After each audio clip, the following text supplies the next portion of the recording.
what I'm going to do today is do a me and you, from me to you, kind of a spin.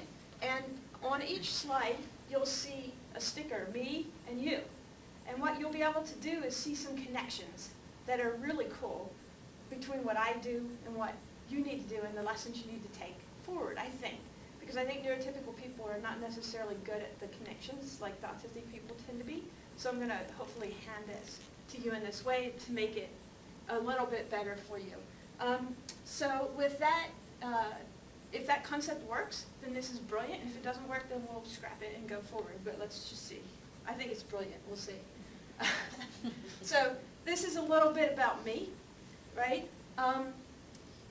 Several years ago when I was first outed as an autistic person, one of the things that made professionals really interested in me was the fact that I'm visibly autistic. Like there's not a question about whether I'm autistic or not to anybody, but I have this ideal life thing going on. And my ideal life thing is really about this word I'm going to call inclusion. And then we're going to talk a lot about this word because it has lots of different meanings to lots of different people and then how it all works. However, for me, I get to live all alone on 40 acres where I'm happy, right, and to take care of my needs. But I have the autonomy to go and do socializing if I want to, and the supports to do that. So that's one of the vectors of my ideal world. Another vector of my ideal world is that I work in a fully inclusive environment in a job that I love with a whole bunch of supports and accommodations. And long before I had this label, I had these supports put in place. The label isn't important. This is the thing that I learned that most autistic people in my bucket, in the autistic adults who haven't been diagnosed previously, really haven't gotten around, right? They're stuck in a loop of what's going on, what's wrong, right? I was able to somehow break through that loop and just accommodate for myself, and we'll talk about that. So again, I work in a fully inclusive environment. I don't go to special ed intel. I don't have breakouts, right? I work with my neurotypical peers, such that they are here, right? They're all, obviously they're all, IQs of probably 120 or above, right? That sort of neurotypicality. But I work alongside of my non-autistic peers at Intel with my accommodations, and I absolutely do have accommodations and supports. And my supports require that my peers and superiors practice acceptance as a focus, right? It isn't me accommodating them, they're accommodating me. And they're accepting that and allowing me to work with them. And I accept and understand that my role in this game and in this picture is to work with them, to educate them about my needs and to keep the lines of communication open. This is really important stuff. As a result, up at the top, I feel safe, supported, and accepted most of the time. So, if I do my job well in the past years, I should say, working with the Westside Autism Moms and the parenting groups and my board, I'm looking to get the same thing for all autistic kids. And you'll see there really isn't a whole lot different here, right? We're changing a few words. Your child needs to have the downtime. My 40 acres, that's about my downtime. That's about me getting away and stopping input, right? So if your child is able to get the downtime they need to have the quality of life, and then they have the autonomy to socialize whenever they want to, and not only that, but the ability, right, the supports to socialize, that's ideal, that's inclusive. In school, they learn in a fully inclusive environment and at home, all the subjects that they're able to learn. And the inclusion requires peers and caregivers to practice acceptance as a focus. Not othering, but acceptance. And your role as caregiver parent is to work to educate the IEP and other caregivers about the needs and keep the lines of communication open, right? So that's the ideal world.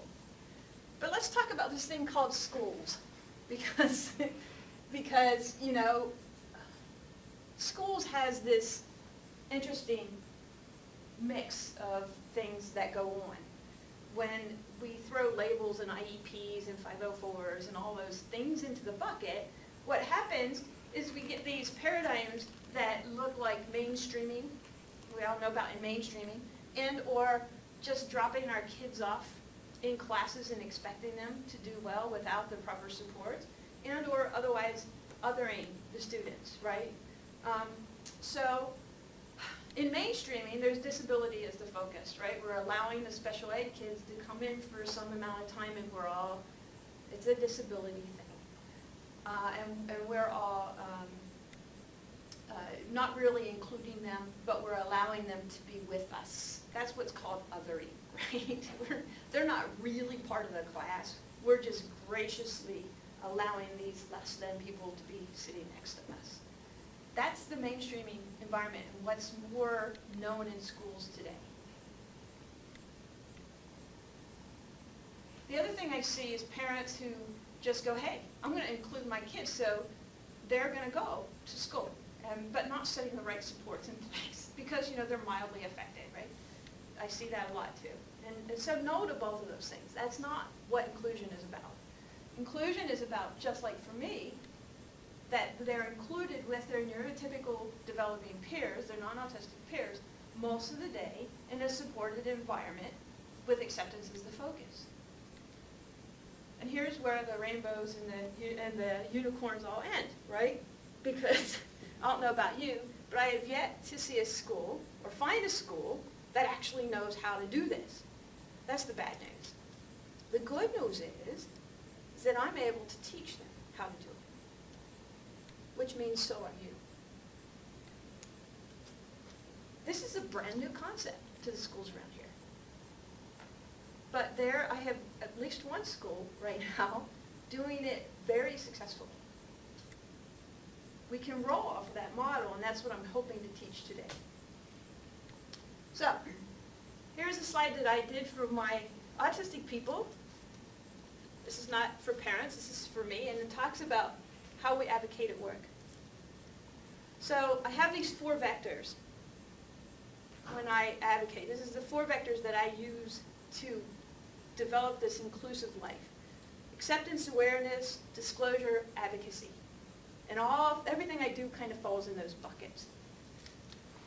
And what my work primarily was about for the past several years on the WAM board was acceptance.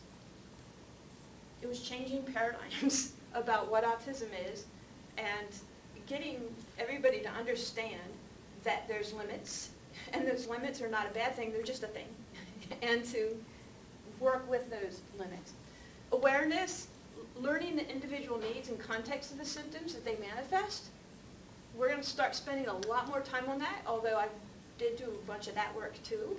In the past, I haven't really been pounding it, so going forward, we're going to talk about the awareness pieces, and I've actually changed several of my slides to do that. Real important for me at work is that I document these needs. So I can't assume, in fact it is useless, for me to assume that anybody at Intel knows about what I'm going to require as an autistic person when I go to work for them. In fact, my last boss was like, what does this mean? Right? He had no clue. What does this even mean? So if I just say autism, it doesn't even register, right? So I have to be very detailed. The timing for me at work, super, super, super important. It's everything. The ADA doesn't protect me unless I disclose before I need it. So if I start a job in a new group at Intel and I don't disclose, I choose not to disclose, but I wait and wait and wait, and then I get into trouble because I'm rude or I do one of the many things that I do wrong, and I face disciplinary action, the ADA doesn't care to protect me because I never disclose. So it's super, super, super important. And then in disclosing, the list again is brought up because that's how important it is, and then also the negotiation, being prepared to negotiate the list, right? So I can go into my boss and I can ask for a Cadillac and a BMW and all these other things for my autism, and I may not necessarily get the things everything that I asked for, right? So the idea is there has to be reasonable accommodations, and you have to be prepared to negotiate those reasonable accommodations. And then finally, on the advocacy part for me is this continuous ongoing thing. So I understand that the peers and boss don't get it right, and I'm ready to teach them. Let's talk about you. Isn't this cool? It's kind of the same thing, right? So here's what I see in the parent community. A lot of parents are still ashamed of their kids' autism. They think that their kids are ashamed of it. They're ashamed of how other parents are looking at them. They're ashamed of, they're just ashamed of the fact that the behaviors that they're seeing, right? And they're confused, etc. So this is why I spend so much time on the acceptance part, right? Because that's the most emotional and the trickiest part. So I still see that. And again, it's the same thing that I tell my autistic peers about their autism. Find autistic role models, talk to supportive people, and learn facts from positive sources. Don't hang out in parenting boards where other parents are whining and crying and complaining and feared about autism, right? Because that's only going to perpetuate those negative things. Find the positive things and work from there. Secondly, this is real important with awareness. You are the expert on your individual child. Nobody else. You are. You know your child. Your child isn't the expert on your child. I'm the expert on me. You're the expert on your child for autism. No professional, no autism professional, no amount of credentials, no anything is the expert on your child. You are. Keep that first. Keep that in your mind. Always. You are the one, the only one, who can actually learn your child's individual needs and context and the symptoms they manifest. I'm the only one that can do it for me. You're the only one that can do it for your child. Again, now we get back into the similarities. Document your needs. Without this list, it's really useless to go to an IEP. Even with all these specialists and professionals, it's useless to go to an IEP and talk about autism. Never seen it work. What you're going to get is, at best, mainstreaming. You're not going to get inclusion. You're not going to get proper supports. Timing here is everything. A lot of parents are afraid to tell their kids that they have autism. And just like with me, when I need it, it's too late. If you wait till your kid realizes that there's something different and they need to know about it, it's really too late. You need to be talking to your child about autism before they need it. You need to have these things in place, this acceptance in place, everything before they need it so they can fall into it. Disclosing timing is really important. And I see it time and again that parents get it wrong. 18-year-olds. Kids are failing. They're falling. Parents are saying, should I disclose? Yeah, like 12 years ago, right? And it's very difficult at 18 years of age. And by the way, now I have PTSD because of my failing, right? And all kinds of other issues that are comorbids, I call them, right? That are happening. So yeah, disclosure, again, just like for me at work. When I get a new job at work, I don't disclose at the interview, but you better believe real soon after, because I know I'm going to need it real soon after, right? And that's a personal choice. It always is. But for kids and for young people, before they need it, long before they need it.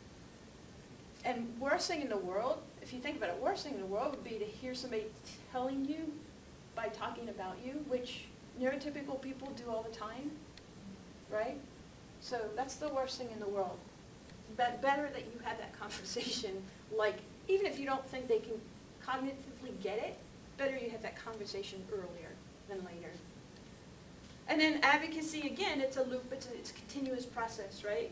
Your IEP team, caregivers, not always get it right, be ready to change, teach, etc. and always ask for help when you need it. So acceptance for me kind of looked like this.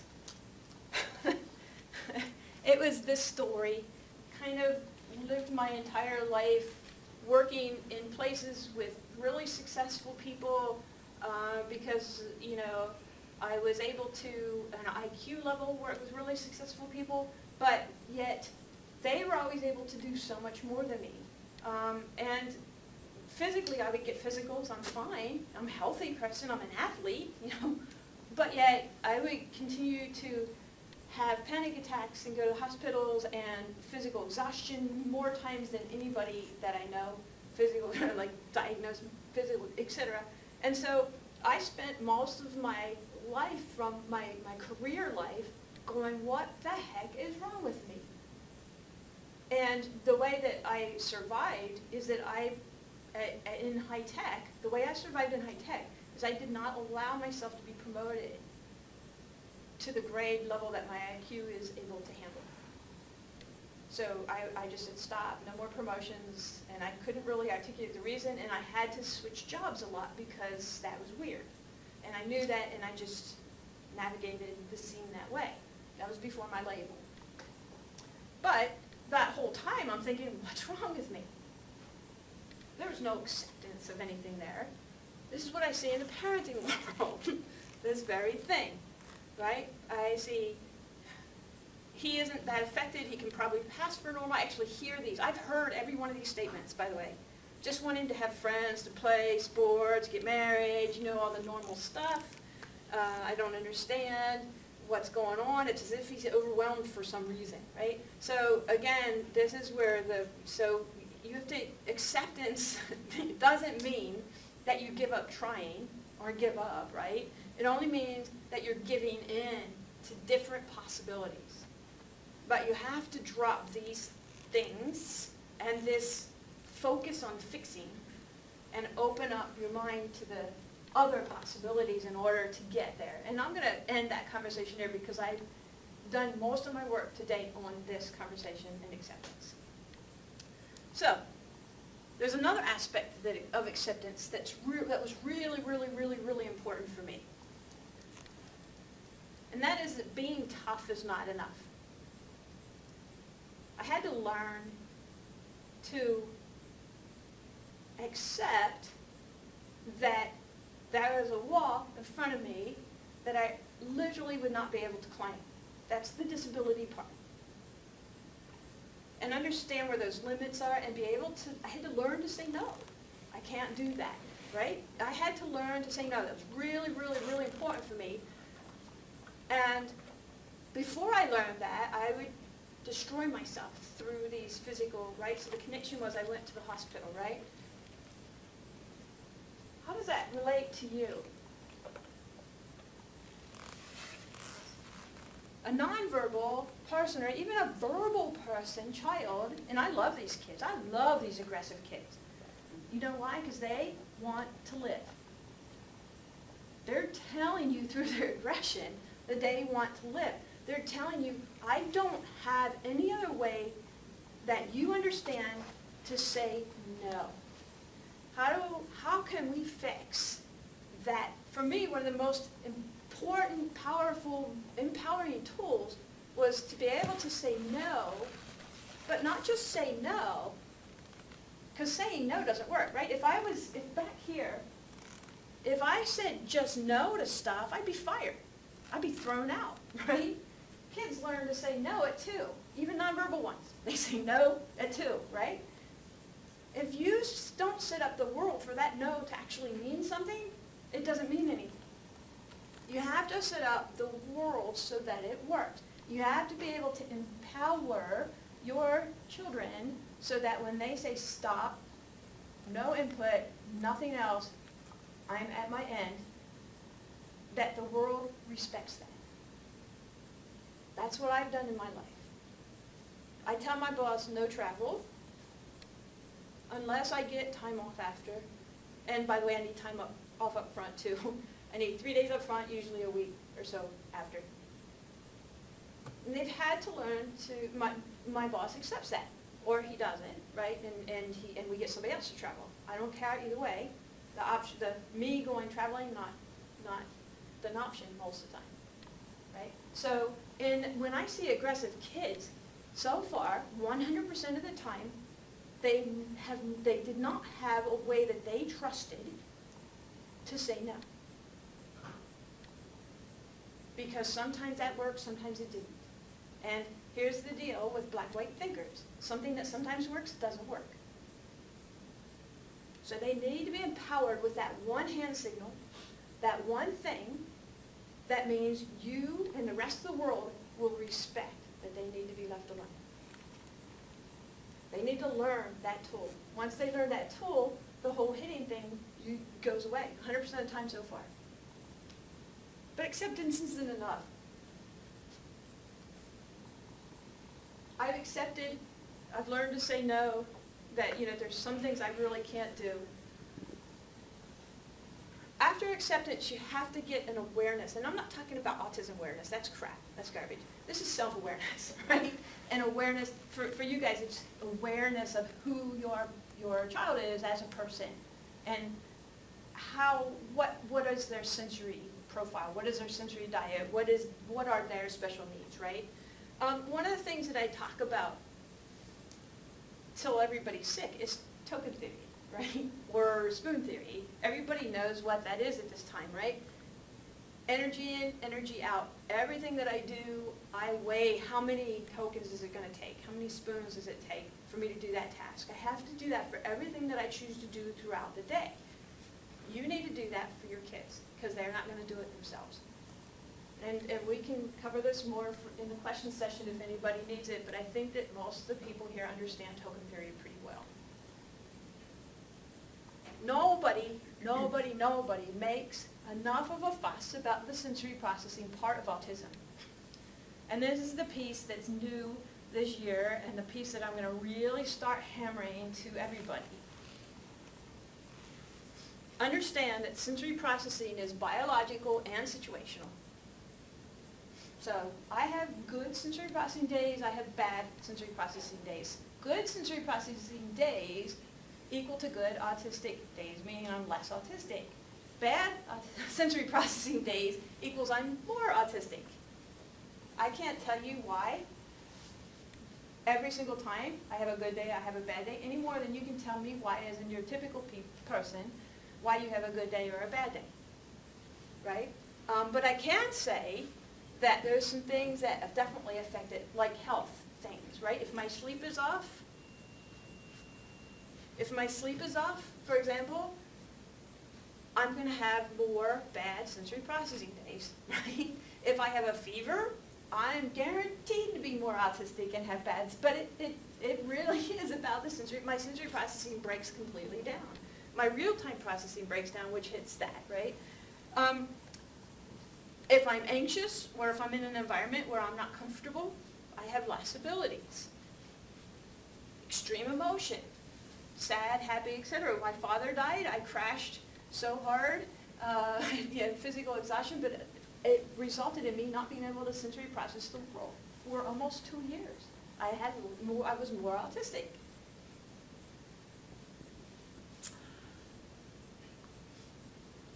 Nobody talks about sensory processing enough. So, with that in mind, I'm going to recommend that everybody in this room do sensory profiling. And I'm not talking about going to OTs or even adopting what OTs do, because I've seen what they do, and I think they munge a lot of crap. They don't really, because they don't understand root cause, so much of sensory versus behavior versus, they seem to munch so much stuff. So rather than go spend a whole bunch of money and do a formal sensory processing, and they do actually have a sensory processing test that's kind of accepted in the OT world, and I recommend that you actually look at that test because it makes you think about the different sensory vectors, the oral, the audio, the visual, then you get into the vestibular, yeah, thank you, the proprioception, etc. All these different things, right? And it opens your your learning mind to what all those things are, because you may not be thinking about your child in that way. You need to be. You really need to be. Even if they don't know, and they don't. I've yet to meet a teenager or under who knows that they have sensory processing issues, autistic person. They don't know. And guess what? Until I was diagnosed, I didn't know. That's why, let's go back to that slide with me going, what's wrong with me? I thought the whole world saw the world like and we all do, right? You don't have a clue, unless somebody tells you, that they see the world differently than you. It's the filters that we're wearing. So, one of the things that I do that's really cheap and easy, but a great way for you to start documenting, because you guys need to document this stuff. You can document for each environment how long a kid can handle that environment. And then you can do environment types. Okay, here's a group of 10 people with my kid, and we're doing stuff that interests him. Well, he's got an hour in that before he starts to wear out. Here's a birthday party. It's social in nature. He's got 10 minutes, right? And then you make choices. But you have this list of, you have this either mental map or you write it down, whatever. I would suggest you write it down, because this is the stuff that goes into your communication to caregivers. If you're in school and there's 30 kids and they're doing something social, aka access period or homeroom, my kid can survive that for 5 minutes and then he's shot for the rest of the day. Do we really want to make him do that? Or if he loves that and he's completely okay with that, then it's a okay choice to make, because it is good benefit to having friendships and all that other stuff. There's benefit there, but is it worth the risk, right? You guys need to weigh that the whole time. But you can't weigh that by asking your kid, right? You got to consciously do these exercises with them. I take kids out for a day. We go to different environments, and we document. We have a chart, document. And we get a feel for all these different things. Every time you go away somewhere, that becomes part of your data collection. Start doing this like a scientist. Part of your data collection. Nick, Taja's kid, and I went to the air show one day. Not during the day that it was open and there was all these people, but the day preceding, where there was still lots of activity. I think we both lasted 15 minutes. So we know 15 minutes. And by the way, I actually went to the air show one time with all the people when I was physically ill after 4 days. If I physically got sick. Because I pushed through that into the I'm not okay range. So a child would be going into that, pushing through, coming out hitting.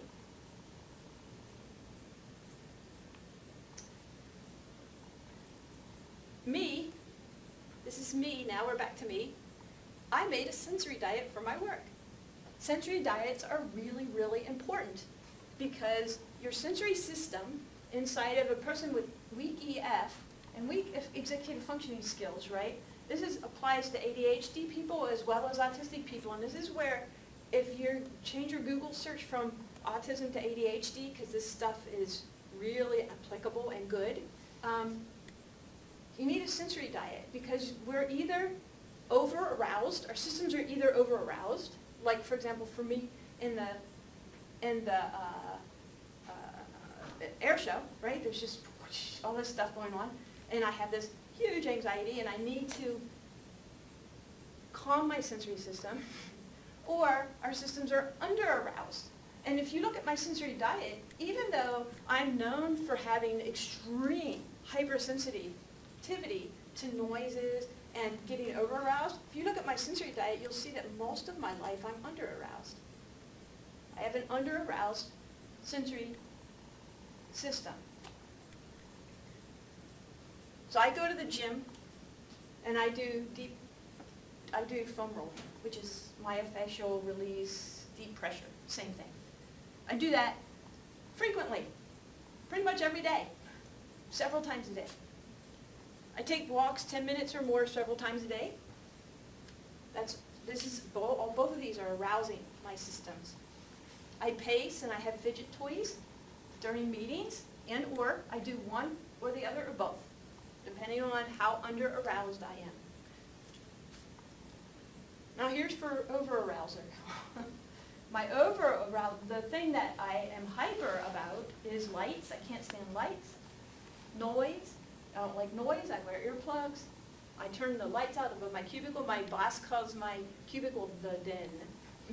I wear glasses. I wear shade. None of these. I have special glasses that sit at my desk that are dark, so that the computer screen is not always in my face. So you're not one or the other. You actually have a sensory diet that, because what you want to do is a person with low executive functioning skills, a person with ADHD or autism, right? It's going to be either or at any time of the day. There isn't like, hey, it's black, white, one or the other, it's really easy to do. You have to figure out what he is at that particular time. I have the option to listen to music with headphones on while working. This I can't do very often, but every now and then I'm so down. And the reason I can't is because my audio hypersensitivity is so bad that usually listening to music is too distracting. But there's a lot of people, autistic, ADHD, who can't do anything without listening to music in the background or having background noise because it arouses their under-aroused system. I take frequent breaks to stretch. I do light exercises, probably one time or more an hour. I actually, at my desk, I have rubber bands, the rubber workout bands. I have dumbbells. So I'm always arousing my system. I'm getting it moving and working. Sometimes I go bike riding, and across the street from my office is a playground. And yes, I go swimming sometimes. Still, I love swing. My father put a swing in the basement for me when I was a child. And I still love it. Because growing old is inevitable, but I can be immature forever. No, this is important stuff. When I'm really, really, really struggling, you can go across the street, swing, come back, boom, I'm focused. I'm ready to rock and roll and like win patents and be the world-class Intel engineer that I am. Not autistic person, Intel engineer. Oh, key message here, sorry, pessimistic completely. I do this as I feel I need it, basis. That's when I do it. I'm still working on developing my self-awareness to these needs. I'm 50 years old and I still get it wrong a lot of times. Self-awareness is just not there for me. But I think that holds true for a lot of people. But this is a very specific vector of an autistic person. An autistic person will have to learn how to manage this. They'll have to be aware of it. They'll have to learn how to manage it. And if you can teach them this skill set as teenagers, by the time they're 50, they're not going to have the problems I'm having with trying to manage it and learn it. So let's make a sensory diet work for our kids. And in an environment in particular that's so structured, like school, for example, right? So one of the things we can do is deep pressure massage at home before you leave, right? Or foam rolling. Teach your kids to foam roll. That's cool stuff. It's good stuff. And it's very calming. So at 1 hour intervals or so, and this is a sample one. Again, you have to, everybody is different. I am extremely sensory affected in many, many different ways, but I'm also seeing similar in the kids that I'm working with. So I think that people are just not talking about it versus me being that bad. So pace fidget toys during class, right? Sensory-friendly place somewhere in the school. This is so important. That's not a seclusion room, but a place where they can go and actually do productive work that's sensory-friendly. Headphones, music while working in the classroom, why not? If that's how they work, and same with homework. If they do homework better with their headsets in, that's arousal, that's good. That's sensory good, that's good stuff. Let it happen. I know it's not paradigm, but most of the stuff that we do is not paradigm. We're a little bit out there, a little bit different. Chew toys or objects, I chew on stuff all day long. I like, okay, here's my secret. The baby chew things, good stuff. Good stuff. Have it at my desk. You can do pens and pencils if you're embarrassed about other things, but it's good stuff to have if that's what it helps your kids to focus. And by the way, if you're ashamed or embarrassed about those kinds of things, right? Or if you're, against it because it's not paradigm, it's not okay, we go back to the acceptance thing again, right? And then making sure that the kids in the classroom and around him are accepting as well of whatever those needs are. You always go back to that piece. Check your acceptance. Check your filters as a person who doesn't have these needs. I would say schedule 2 times or more a day for most of the kids that I meet for gym time, jumping, running, getting that activity, that's arousal stuff out of them. I would say once in the morning, once in the day, once in the afternoon. Have somebody, if they're young, have somebody come take them to the gym and just bounce on the trampoline for 10 minutes and then go back to class, right? If they're older, allow them just to do that.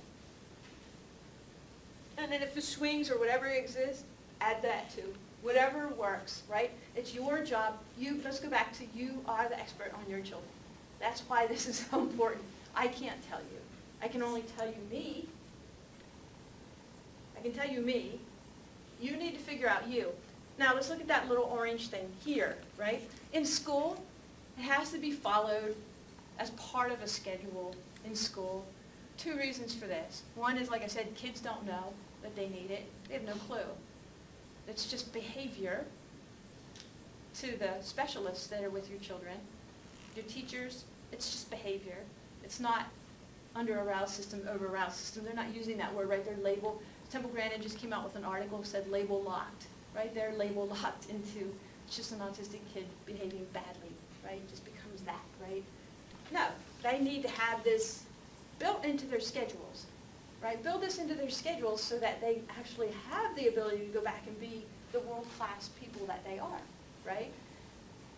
And again, it's self-awareness for them, and then it becomes a discipline too. This stuff is like exercise. I've found. If I don't consciously have it in my schedule at work, I drop it. I just forget. Don't do it. Same way with taking meds or vitamins, that kind of thing. It's like exercise. It's real easy to drop. But it's super, super, super important. So that's you. Sensory diet, real, real important. I talked about disclosure and lists. This is my list for work. And if you have the ability to read that list, you can see that my sensory diet is pretty included in there. It's not important to read the list. This is just my personal list from work, so it's not really that important. What is important is that the timing, that I do it before I need it. For me, I am fine with my boss disclosing to others for me. You need to figure that piece out for yourself too, right? Is it okay for other people to disclose for your kid, or is it just you? Right? And again, if you have a teenager, you should talk with the teenager about that, right? They should be able to make that decision. And then I have a little note on there about it being okay for them not to get it right, right? This is the disclosure meeting, or for me at work, is about me opening those lines of communication. It's not about me getting it right, and it's not about me, and it's not about them getting it right. It's not about us finishing anything. It's about starting something. And that's where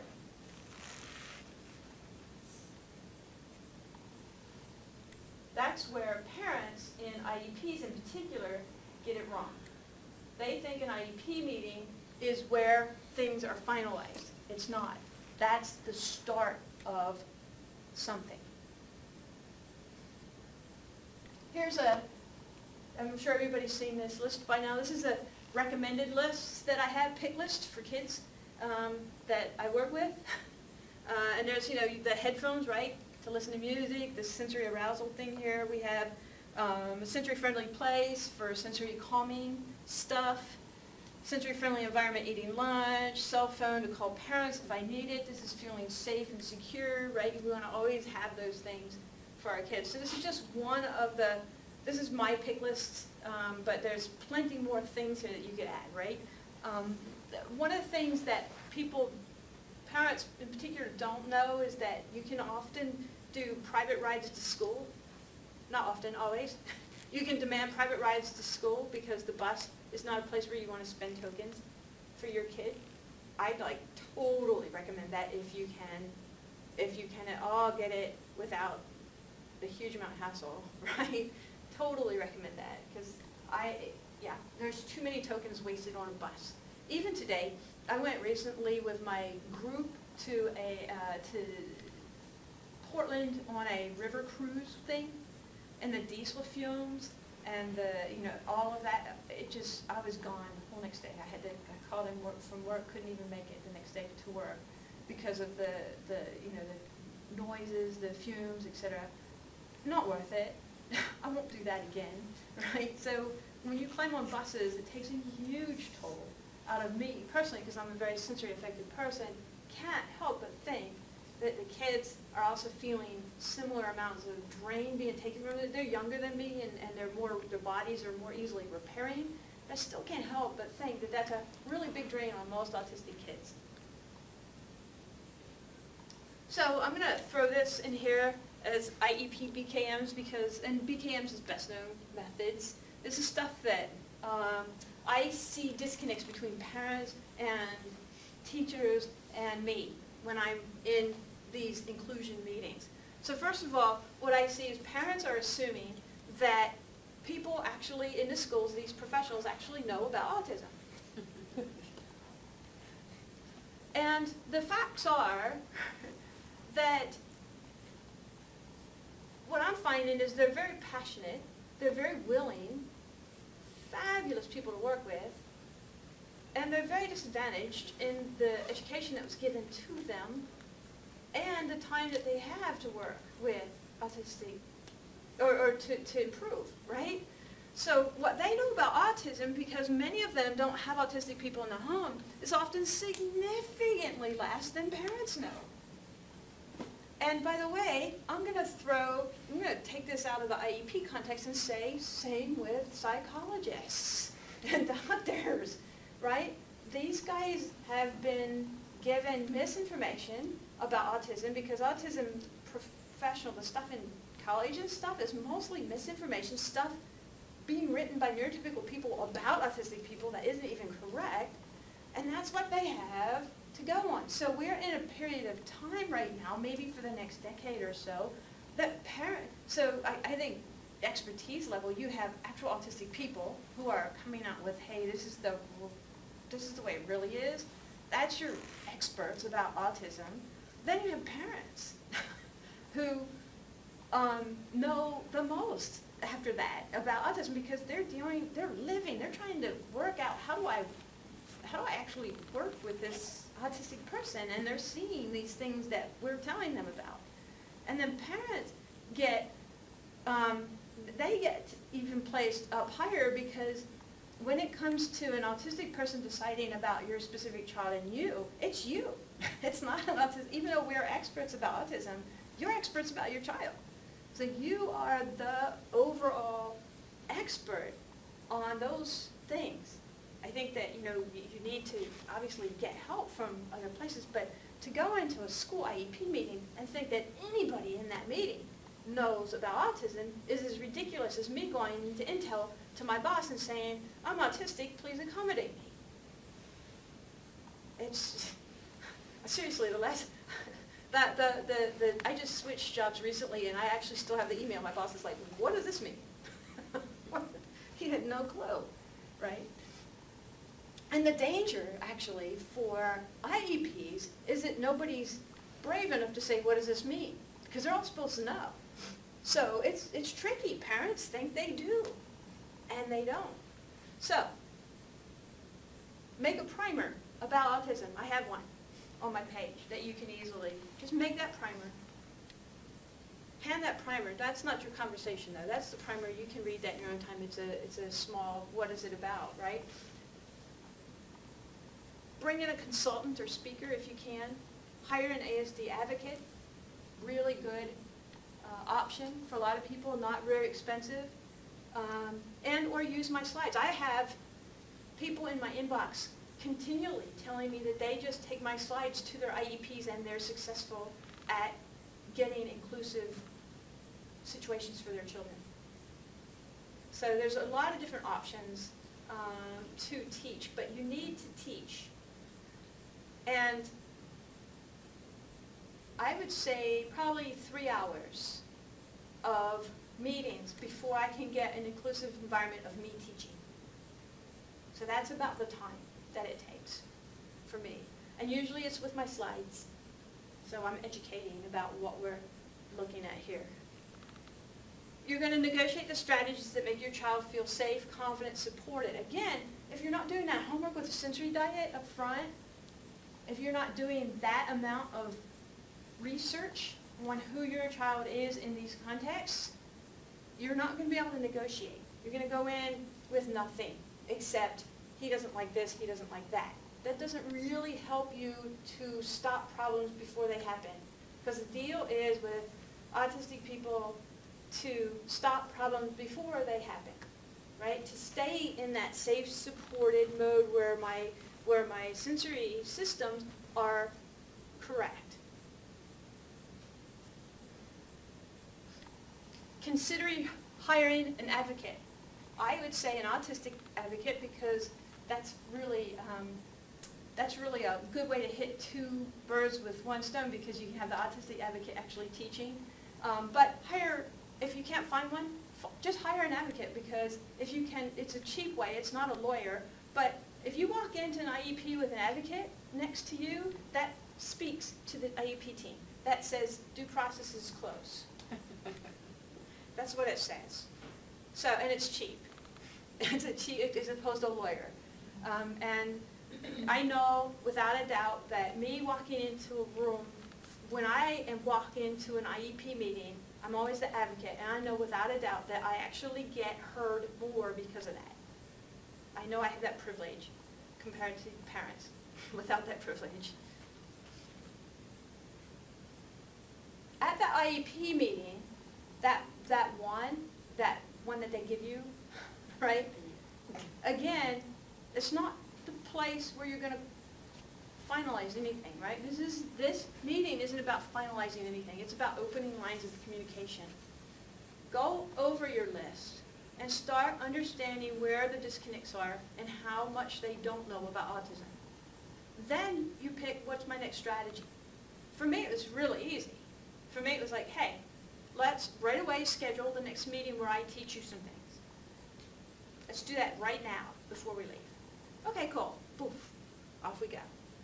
Now, at the end of that session, I do a 45-minute session. At the end of that session, now we're going back into the negotiation piece with that new knowledge. Now they have this knowledge. Now it's like, yeah, we can do this, right? Again, at the end of that meeting, we have more disconnects. Let's go ahead and schedule the next meeting. Usually 3 for me. Then I have something that I feel is somewhat safe and will build confidence in the kid, but it still isn't over. I just open lines of communication. We're still working through. So the thing that I see in the parent community is it's IEP meeting, stress, stress, stress, stress, stress, stress, stress, and by the way, my expectations are that everything's good when we're done.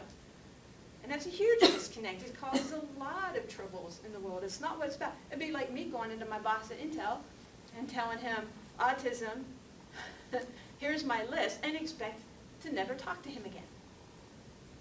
And that he would get it right, coming from nowhere to this.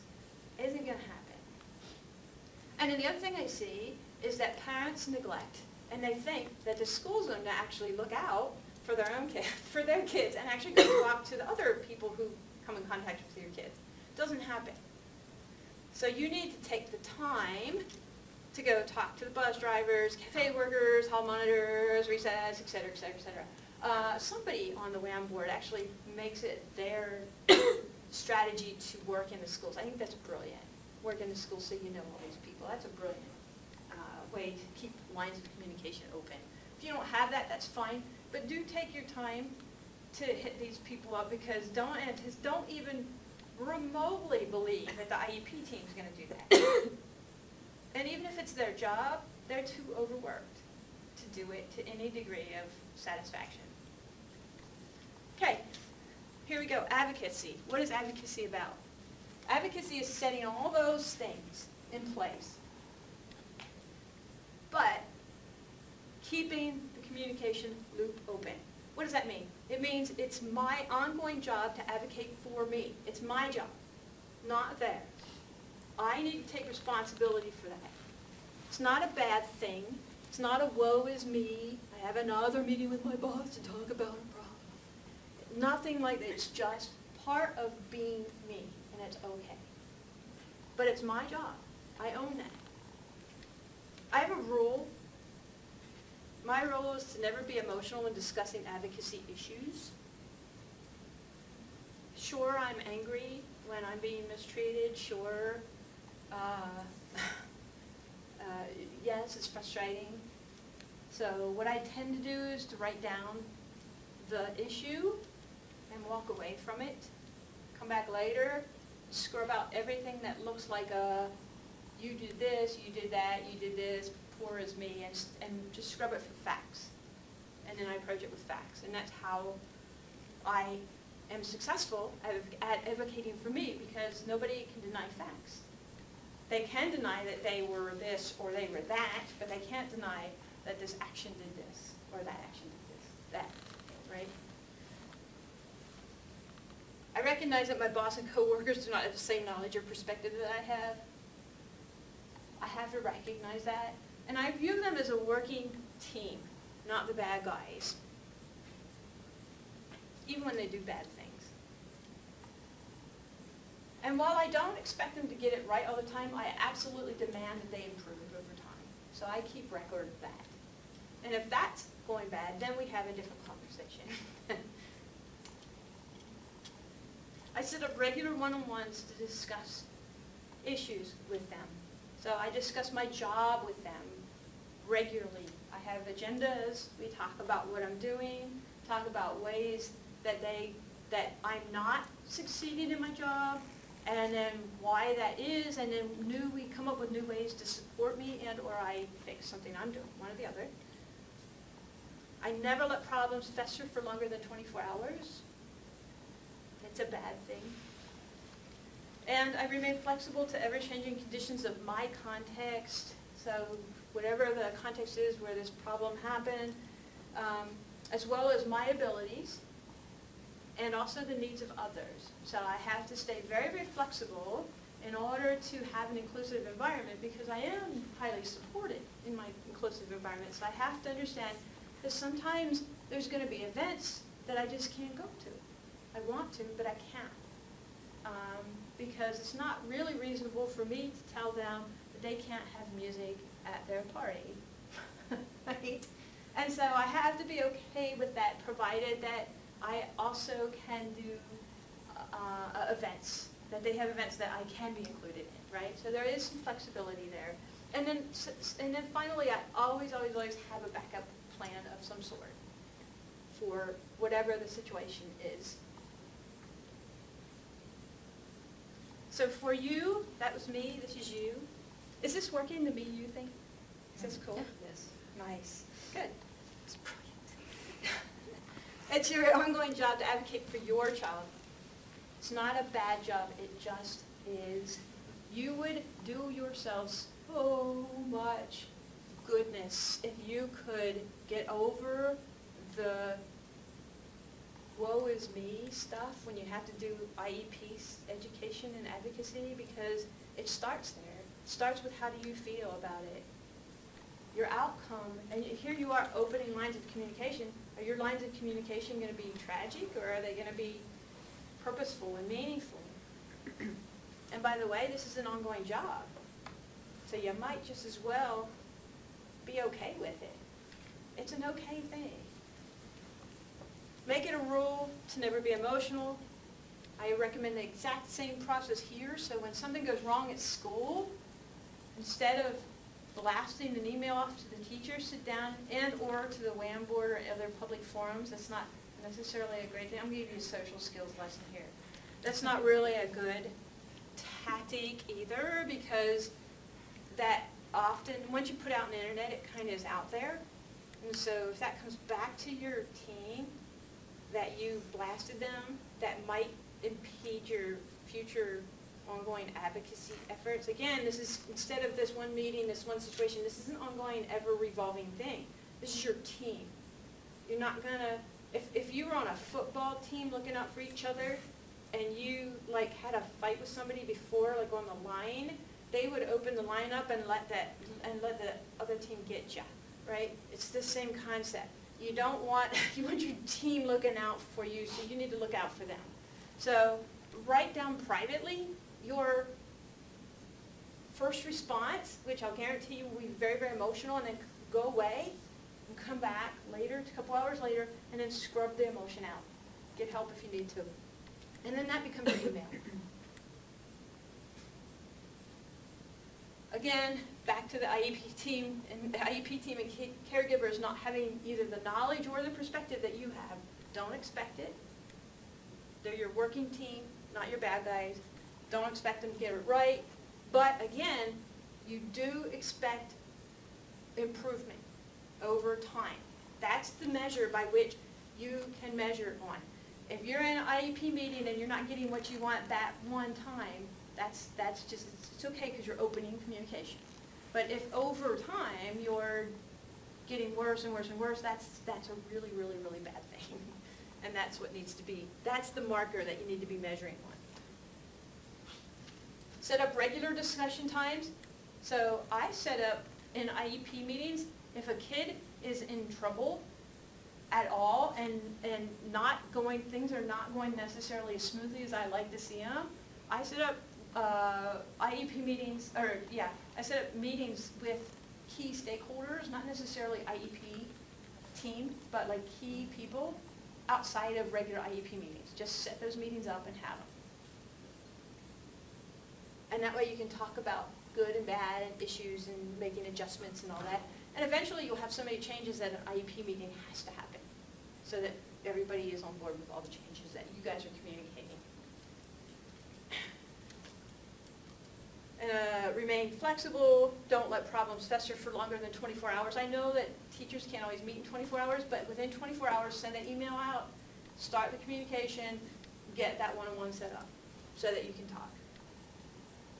And then always have some sort of backup plans. So that concludes my talk with respect to today.